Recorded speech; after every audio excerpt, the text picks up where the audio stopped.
Hey, Cleaning Nation, Mike Campion here with Lindsay Bjorklund. Today is the day we do the Ask Mike Anything. We take questions from you in Cleaning Nation. You can email support@growmycleaningcompany.com. Join us on our Facebook group. Just have a question. We're going to take them. Lindsay, who do we have today? How can we help? All right, Mike, we got a mix of commercial and residential today, a little bit of everything. So we're going to start with Allison. She posted in the Facebook group that she's trying to figure out if she should pay hourly or per job. And she's residential, I believe. She says, I have about 8 employees and I pay hourly. I feel like they are taking too long on jobs. I'm thinking about going to percentage. What are pros and cons of this? It's a great question. So, two things. One, let me just, for those of you that are on listening for residential and commercial, be like, what translates, what don't. Just as a free bonus, we do coach residential and commercial. And a lot of guys and gals are like, the grass is greener. If the residential think they should add commercial, some of the commercial think they should add residential. And having done this for a decade, just coaching this industry, we found overwhelmingly commercial is great and residential is great. The only real wrong answer is trying to do both, right? And that's not that it'll put you out of business or anything, or even that you won't be able to hit your goals. It just makes it a lot harder, right? So you're driving with a parking brake on, and business is hard enough, right? Like, I know it sounds simple. Oh, well, hire some people, clean some crap. But those of you in the business know it may be simple, but it's certainly not easy. So all that to say, trying to accommodate both commercial and residential is just adding complexity for complexity's sake. And if you're already in that spot, different subject for a different day of how to transition out. But if you're considering getting into that spot, I can save you a bunch of time and money. Don't just really pick the one. Okay, that's that. Second thing, and by the way, for those of you like, well, you're just saying that because that's who you are. No. We have, there's a lot of clients we wouldn't recommend. Like, you're just saying that because you coach both. Like, yeah, but we only coach people that we know could be successful, right? Like, if people want to do just move in, move out, or post-construction cleanup, we wouldn't accept those as clients. We don't coach them. So I'm not saying all clients are okay. Just pick one. I'm saying really what we're looking for is high lifetime value, right? So, move in, move outs, anyway, I don't want to get way into it, but there are commercial and residential each have their strengths and their weaknesses. That would have to be something we'd have to talk about on a one-on-one conversation based on your goals and your skills and where you're at. But I can tell you doing both is not ideal. Second, if you're wondering like, well, what's the difference between, this podcast, what should I listen to? I'm commercial. What applies to me? I'm residential. What applies to me? Just about everything we coach aside from the marketing. The sales process is almost the same. The hiring process is the same. And I understand commercial is going to have nighttime people. Like, I'm not saying the humans that you'll hire are the same, but the concepts and the processes are exactly the same. So the only time you really need to kind of divvy it up is the way that you market to commercial. The concepts are actually the same even there, but the execution on commercial is much more long-term, building relationships. Digital marketing, online stuff isn't as effective, whereas residential is much quicker, short sales cycle. Anyway. All right, so there's the big fat foundation for that. Let's get back to the actual question at hand, which is, should I pay my people hourly or flat rate? So there was a thing that you mentioned there that Allison had said, saying, I feel like they're taking too long on jobs. Let's talk about that first, because I don't want anyone to make the wrong assumption there. And then, if you make a bad assumption upstream, everything downstream kind of gets polluted. So let's make sure that foundation is right. And then when I answer the hours versus, when I answer the actual question, will make sense. So oftentimes what cleaners think, the quote unquote right amount of time is how long they would do it if they were by or have done it by themselves without the client asking for anything or being in the thing, with nothing being, there's a little extra, the client's here and wants to talk, or there's something extra they want to do, or it's a bigger mess than usual. And I didn't forget anything and all the stars align, everything went perfect. I clean it by myself in 4 hours. So we think 2 people should take 2 hours.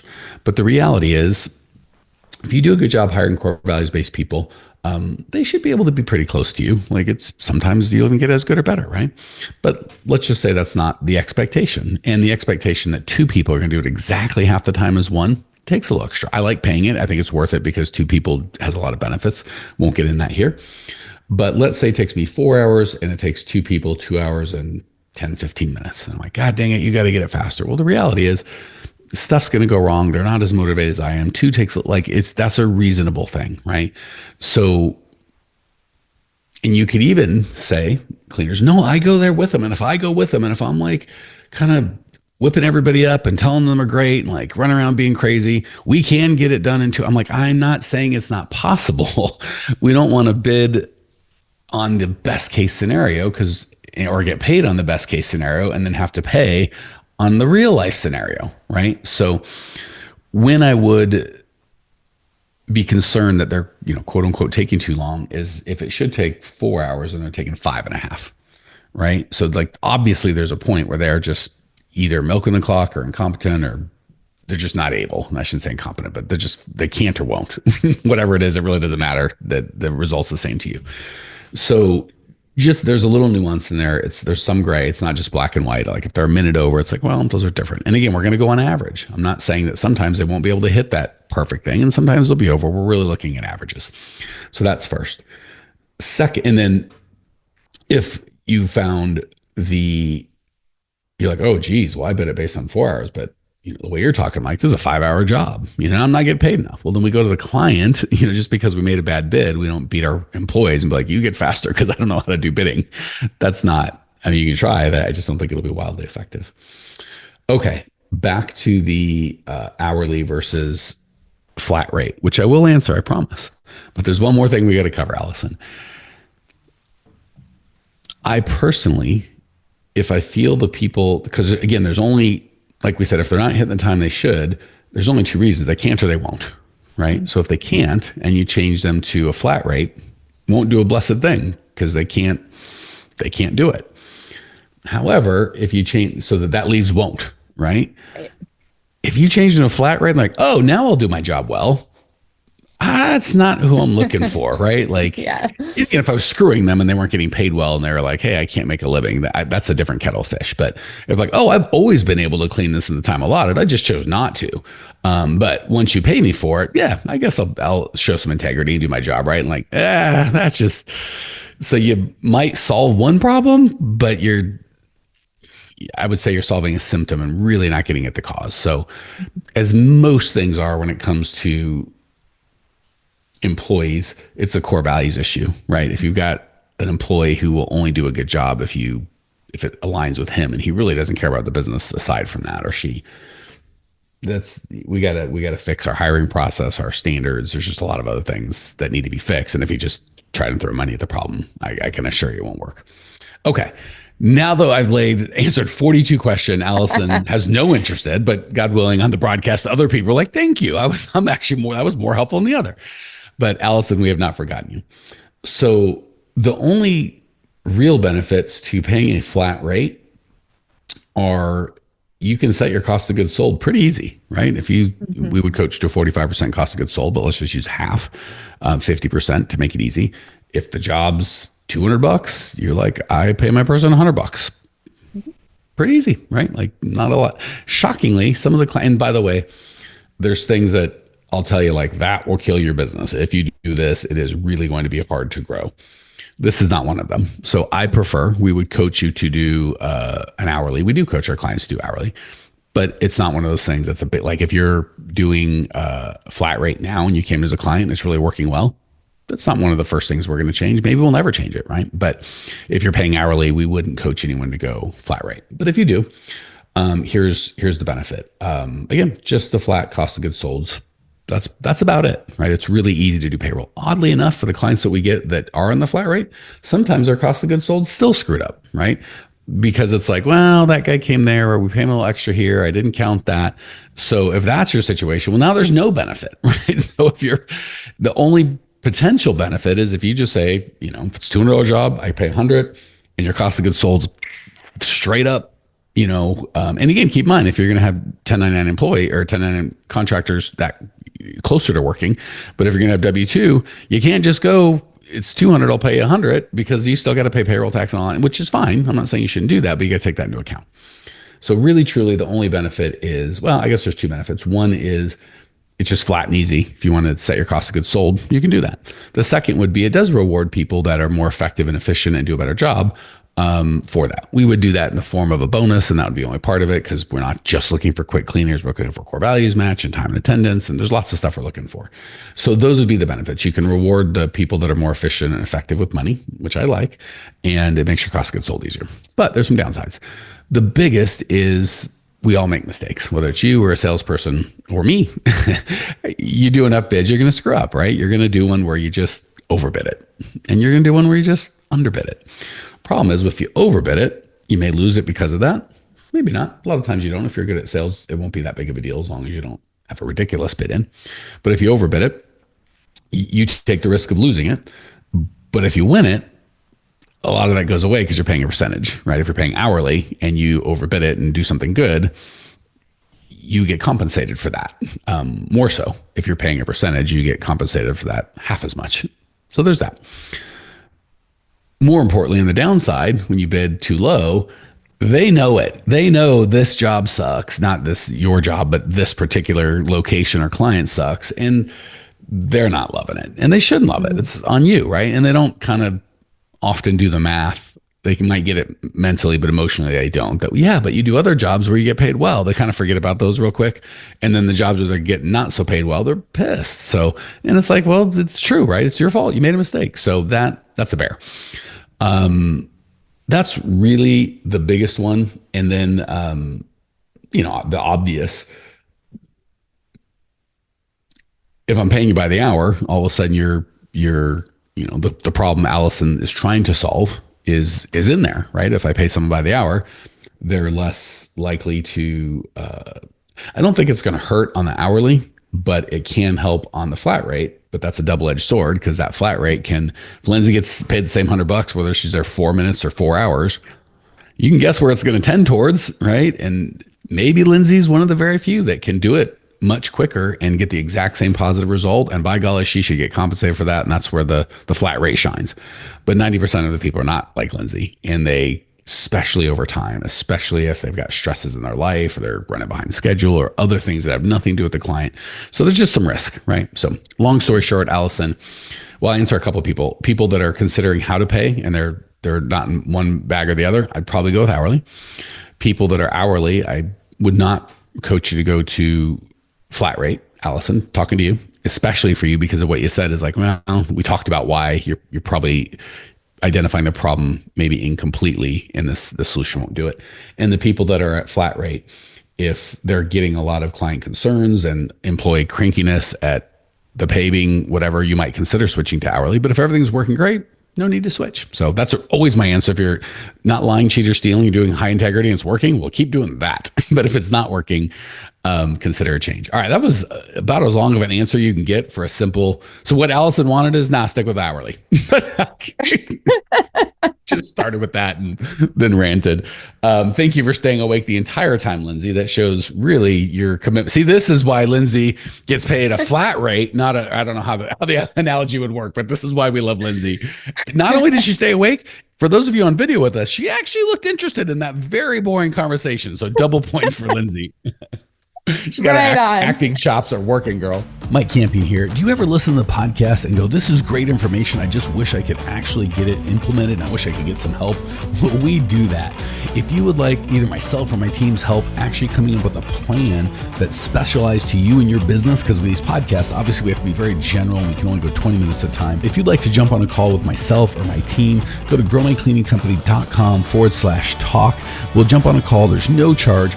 And we'll help you get some absolute clarity around exactly what to do next and how to do it. The reason we don't charge for these calls is the plan that we come up with, people want help implementing that. If that's the case, we're happy to talk about it. And if it's not, that's okay too. We're happy to just help you come up with a plan. So if you want to translate the information you're learning here into an actual plan that can change your life, give us a ring, growmycleaningcompany.com/talk.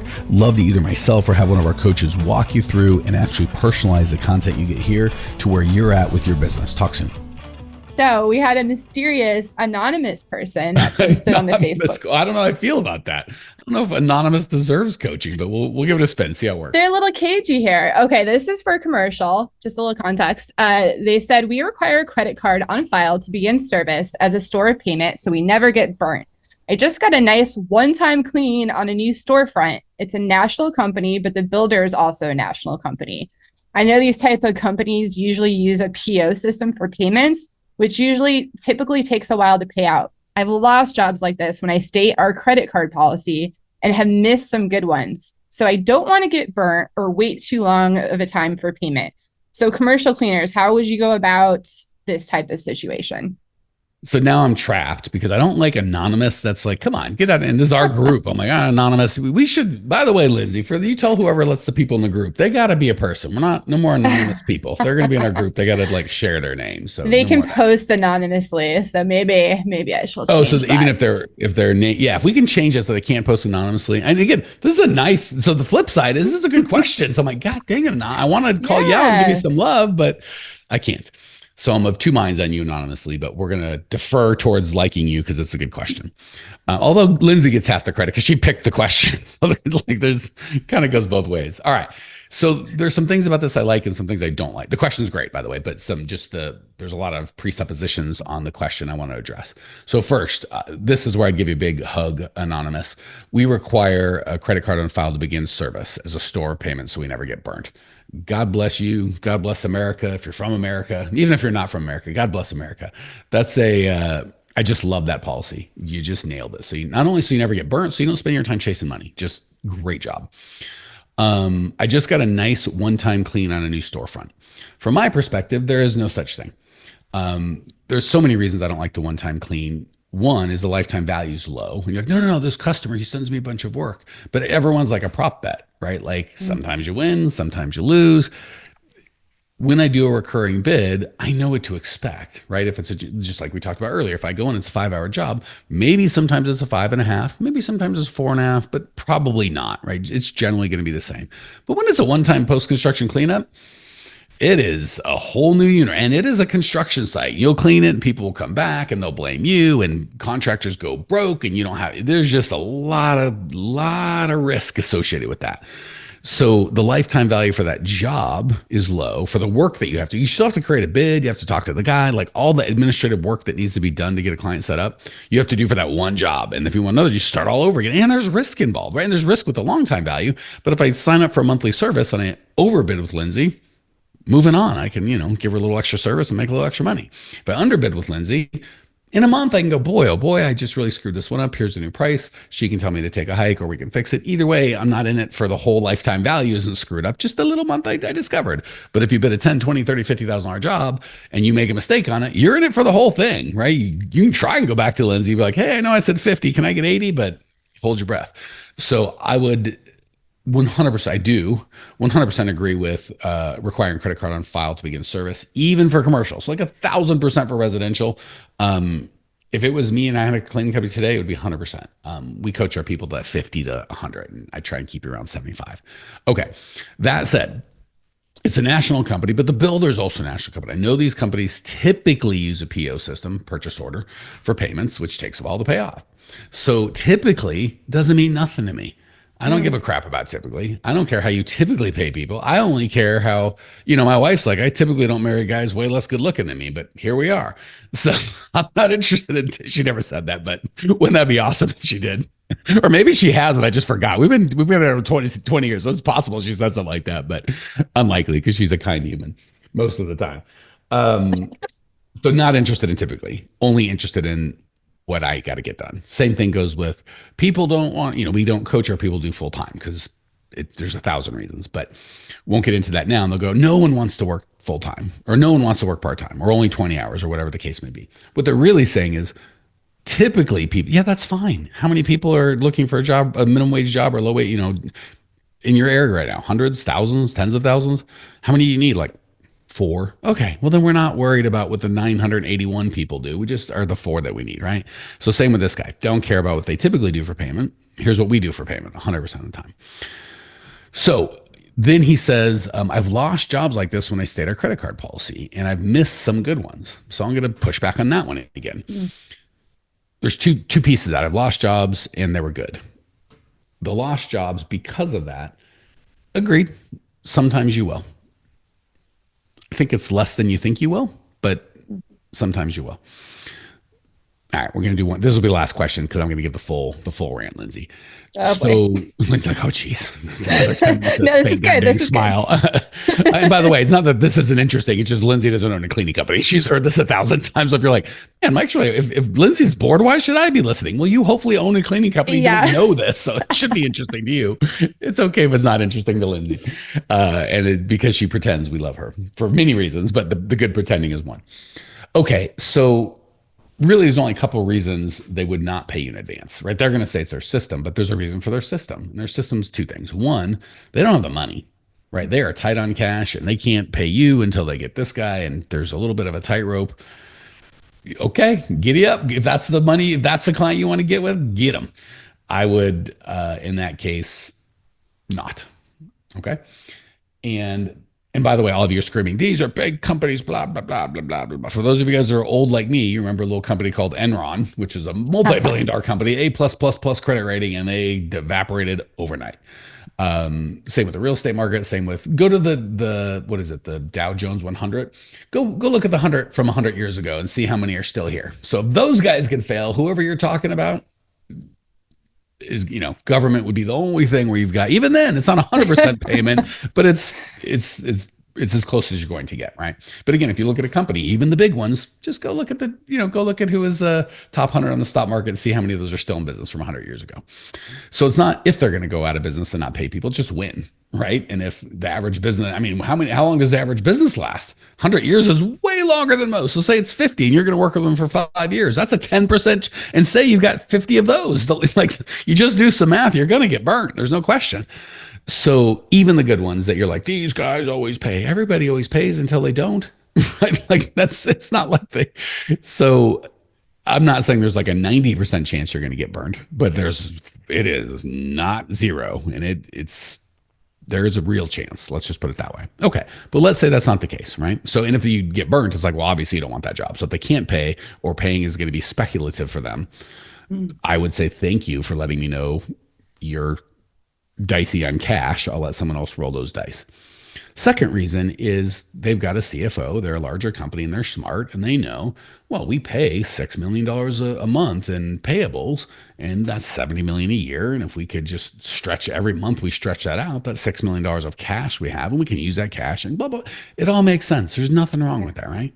But most of their vendors are big boy vendors, right? On a post-construction job, if it's a $20 million project and you're like $16,000, whatever your part is, this policy isn't for your 16 grand, right? And again, as long as most of their people, which Anonymous so aptly found out, pay on their cockamamie pyramid scheme, it's fine, right? They're not worried about your 16 grand. So if you just go to and be like, hey, Lindsay, I'm a little company and I know it makes sense that you guys want to stretch out some money. And I'm not saying you're wrong. I'm just saying I can't be a bank. Because let's look at the reality here. Are you going to run a credit check on them? You're not. So you don't know. You're like, they're a big company. Do you know that? And again, Enron, you run a credit check on them the month before they went bankrupt, A++, everybody Dun & Bradstreet, we love them all. So you can't run a credit check. You don't have any collateral. Let's say you were a bank, right? You're going to lend these people 16,000. Well, you'd certainly run a credit check, which you're not going to do. You'd certainly know how to analyze. You'd require their financial statements, which you're not going to do. The bank would know how to read those financial statements and what ratios need to be in line for them to qualify for that loan, which you are not going to do. The bank would require some sort of collateral. If we don't get paid, what do we get to take back or what do we get to have? We want some equipment, which you're not going to do. The bank would say, you're going to pay me interest on that money, right? There's a risk and I have to pay for them. There's a cost me for the money. You're going to have to pay more than I pay for the money, which you're not going to do. If you're late on the payment, there will be fees and interest and things like that, which you're not going to do. And we have a phalanx of lawyers, which you do not have, that will come after you and make this right. So that's what a bank would do for profit. You have none of that. You're going, I just like to straight up give you 16 grand because you asked for it, because you promised me you'd give me some, you promised me if I gave you a hamburger today, you would gladly buy me one on Tuesday.